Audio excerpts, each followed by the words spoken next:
अस्सलामुअलैकुम। कहानी अब में आप सब की आमद का बहुत शुक्रिया। एक प्यारी सी कहानी आप सब के लिए जिसका नाम है बिरयानी की प्लेट। राइटर हुमैरा शफ़ी। अगर आपने अभी तक मेरे चैनल को सब्सक्राइब नहीं किया तो कर लीजिए। कमेंट, लाइक और शेयर भी ज़रूर कीजिएगा। तो फिर कहानी शुरू करते हैं। घर के काम काज से फारिग होकर दोपहर में ज़रा सी देर के लिए सस्ताने लेटी तो मोबाइल पर मैसेज आया। किसी अनजान नंबर से था। बिरयानी की प्लेट। बिरयानी की प्लेट भी क्या अजब शय है। पड़ोस से आने वाली अचानक बिरयानी की प्लेट हंसते बसते बहन भाइयों में फूट डाल देती है। इसने ज़ेरे लब पढ़ा, फिर अफसरदगी से मुस्कुरा दी। तसव्वुर में मैकी की यादें आँख मचोली खेलने लगी। माँ बाप के घर का वसी और रीज़ आंगन, बहन भाइयों का हजूम और महंगाई के आलम में महीना भर बाद कहीं जाकर पकने वाला बिरयानी का देगचा, जिसमें लवाजमात भी बामुश्किल पूरे होते और गोश्त भी नाकाफ़ी मिकदार में शामिल होता था। मगर माँ न जाने अपनी ममता का कैसा लज्जत भरा जायका घोल देती थी कि आनन फानन सारा देगचा चट हो जाता। अगर कभी एक आध प्लेट बच जाती तो माँ फ्रिज में ढक कर रख देती। अगले दिन इस पर तमाम बहन भाइयों की छीनना झपटी, दाना दाना तकसीम होता। माँ चीखती रह जाती, कमबख्तो अभी कल ही तो इतनी बिरयानी ठूंसी थी, फिर बना दूंगी। मगर सुनता कौन। इसी तरह जब कभी यूं ही बैठे बिठाए पड़ोस की खाला के यहाँ से बिरयानी की प्लेट आ जाती तो वो शोर उठता कि अलामा अल हफीज़। एक प्लेट के पीछे भागम दौड़ी, कोई बोटी उचक कर ले जाता, कोई चमचे के तकल्लुफ़ में पड़े बगैर हाथों से खाना ही शुरू कर देता। न दीदो, अब क्या खाला की प्लेट भी खा जाओगे। अम्मा घूरती, अब्बा चश्मे के ऊपर से देखकर ज़ेरे लब मुस्कुराते। कितने अच्छे दिन थे, अब तो ख्वाब ख्याली हो गए। एक एक करके तमाम बहनों की शादियां हो गईं। वो ब्याह कर बहुत खुशहाल घर में आई थी। जिठानी ख़ानदानी बहू थी और किचन पर इसी की मुकम्मल उजारादारी थी। हर तीसरे चौथे दिन बिरयानी का बड़ा सा पतीला चढ़ता, बेशुमार लवाजमात और वाफिर गोश्त के साथ।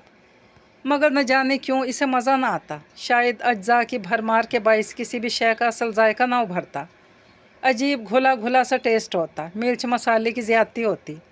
वो पानी के घूंट से चावल अंदर उतारती। जब कभी मैके का चक्कर लगता तो माँ ने फ्रिज के किसी कोने में इसके हिस्से की बिरयानी ज़रूर फ्रीज़ की होती तो वो टूट पड़ती। भाई मजाक उड़ाते, लगता है आपा सिर्फ बिरयानी खाने ही आती हैं यहाँ।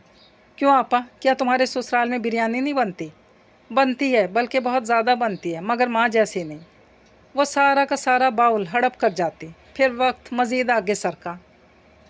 वो ख़ुद बच्चों की माँ बन गई। इसके अपने बच्चे से फरमाइशें कर कर के पकवाते, मगर इसकी ज़ुबान को माँ के हाथ की बिरयानी का चस्का लगा रहा। एक शाम माँ चुप चुपाते ही गुजर गई। कितने दिन तक बेयकीन रही। हाय माएँ कितनी आसानी से दामन छुड़ाकर चली जाती हैं। माँ की वफ़ात के बाद भाइयों ने आंगन के बीच दीवार उठाकर अपने अपने पोर्शन तकसीम कर लिए।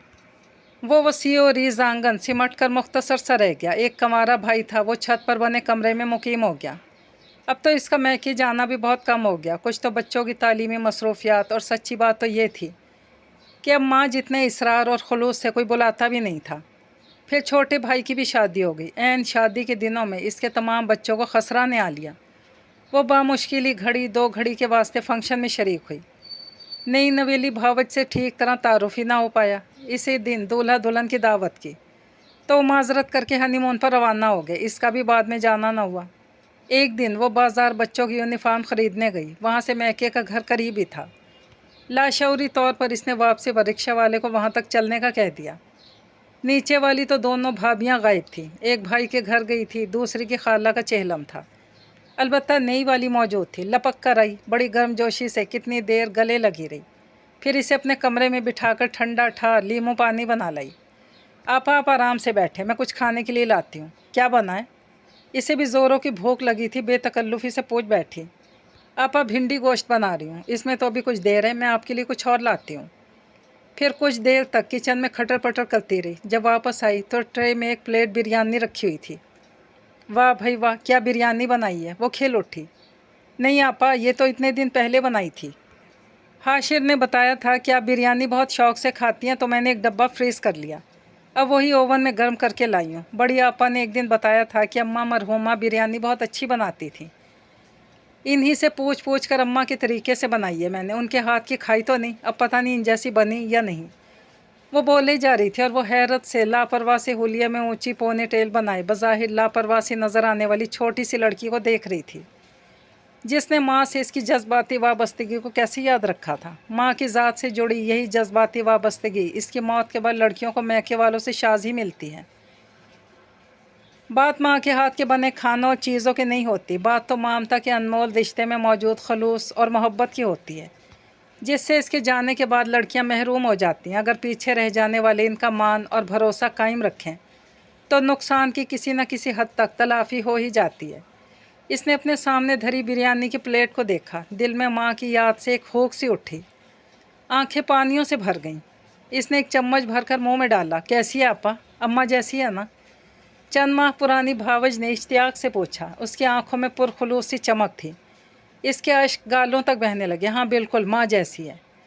اس نے چاول حلق سے اتارے اور آگے بڑھ کر بھاوج کو گلے سے لگا لیا۔ ہاں بالکل ماں ہی جیسی ہے، اس نے پھر اسی جملے کی تکرار کی۔ بھاوج نے اپنے دوپٹے کے پلو سے اس کے آنسو صاف کیے اور پھر دونوں نم آنکھوں سے مسکرا دیں۔ یہ کہانی اپنے اختتام کو پہنچتی۔ مجھے دیجیے اجازت۔ اللہ پاک حافظ۔